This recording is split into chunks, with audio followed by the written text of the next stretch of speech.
Libra, hi! Welcome to Mr. Queen PH at ito ang inyong weekly reading for March 24 to 30, 2025. If you're interested in private readings, meron tayong link sa description at sa pinned comment. Pakicheck nyo na lang information kung paano mag-book for a private reading. And please subscribe to our channel to show your support. Like, share this video at comment na rin kayo kung kayo'y naka-resonate. Okay, so Libra, let's see. Ano yung energy for you this week? So, overall energy, possible challenge, opportunity, blessing, energy ng money, career, finances, and love life and family. Bottom of the deck is the Seven of Wands. You are setting boundaries, Libra. Kasi maaring yung iba sa inyo, tinitake advantage kayo ng iba sa maraming paraan. Pwedeng laging humihingi ng pabor sa inyo. Pero kapag kailangan nyo sila, wala naman sila. Oo.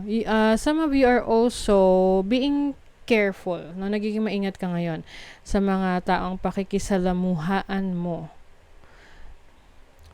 Wow, you have the Star, the Lovers, and the World. I think you are focused on your goals. Mas andun yung commitment mo. Itong the Lovers, I see this as your commitment sa yung mga pangarap. Commitment sa mga gusto mong matupad sa buhay. Yung iba sa inyo, maaring nasa abroad kayo or planning to work abroad. So, there is an opportunity for you there. Overall energy, the Emperor. Wow. So, the Emperor is someone na very structured, disciplined, no? At alam niya kung ano yung mga steps na gagawin niya kasi marunong siya magplano. So, some of you are in the process of executing your plans. Kumbaga, alam mo yung gagawin mo moving forward. And then, your challenge is the Ten of Pentacles. May challenging situation sa family, especially sa finances. Pwedeng merong kang kailangang tulungan financially, or merong kailangang ayusin sa properties ng family ninyo. So, your opportunity is the Hermit. So, this is an opportunity for you to focus on yourself, to do self-reflection, na ano pa ba yung pwede mong i-improve sa sarili mo, ano yung mga natutunan mo doon sa mga past experiences mo. So, some of you, maaring, meron ka, kumbaga, i-isolate mo yung sarili mo. Iiwas ka muna sa mga kaguluhan or anything na nagbibigay sa'yo ng toxic or negative energy. You want peace of mind. And then your blessing is the Seven of Pentacles. This is waiting for fruition. Kung magiging patient ka, makukuha mo yung resulta ng pinagpaguran mo, resulta ng pinagtrabahuhan mo, ng in-effortan mo. So, you have to be more patient kasi may mga kailangang pagdaanan, no? Ang isang proseso, ang isang bagay na, let's say, minanifest mo or tinrabaho mo. Sabi nga nila, di mo naman pwedeng kainin ang bunga ng itinanim mo sa parehong araw na tinanim mo yon.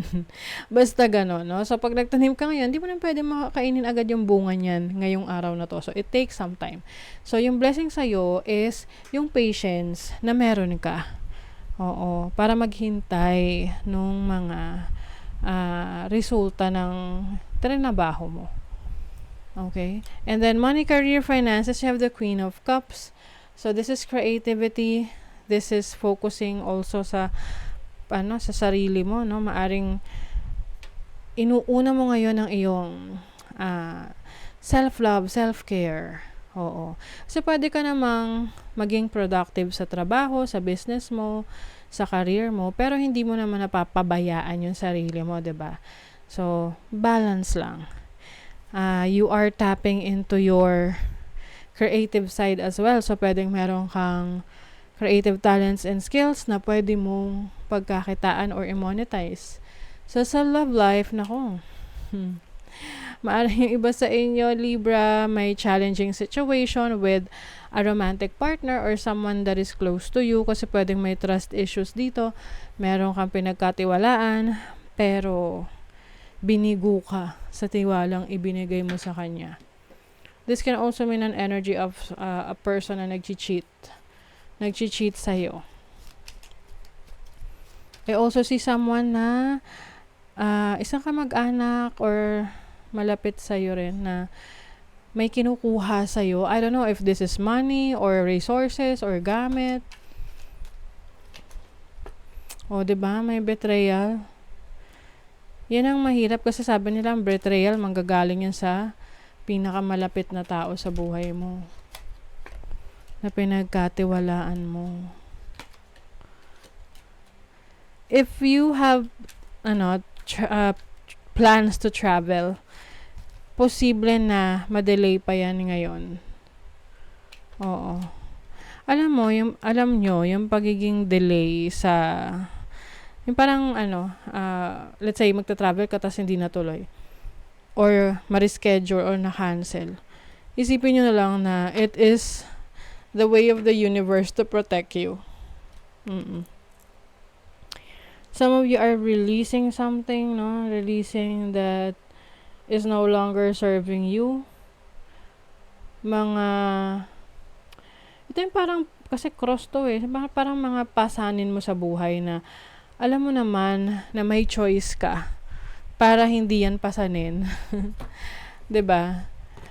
Kasi pwedeng, yun nga, like what I mentioned sa inyo kanina, you are protecting your energy kasi meron mga taong nagtatry na i-take advantage ka dahil sa kabutihan mo. But some of you, may ila-let go kayo na isang bagay na sinasakripisyo nyo para sa sarili nyo, para sa iba. Na alam mong, hindi mo naman na kumbaga, it's not your burden to carry, no? Hindi naman talaga sa yung problema, pinoproblema mo. Pisces sensitized. Ang Pisces energy is someone na visionary, no? Maraming mga kumbaga imagination. Your imagination will help you unlock your creative powers. Uranus, a major change. There's a major change happening. Pwede tong sa career mo, sa relationship mo. Wise woman, a change is coming. O, diba? There is change. May malaking pagbabago, transformation. Some of you are also healing from your past, especially kung itong trauma na to ay related sa family, no? So, you are healing from that. And, mas magiging madali maka-move on. Kasi, ayun na nga, I think yan yung nire-release mo. Yung mga pinapasan mo sa dibdib mo na you have to let it go na para mas magaan na yung journey mo. Okay? So, that is your reading, Libra. Thank you so much. See you again.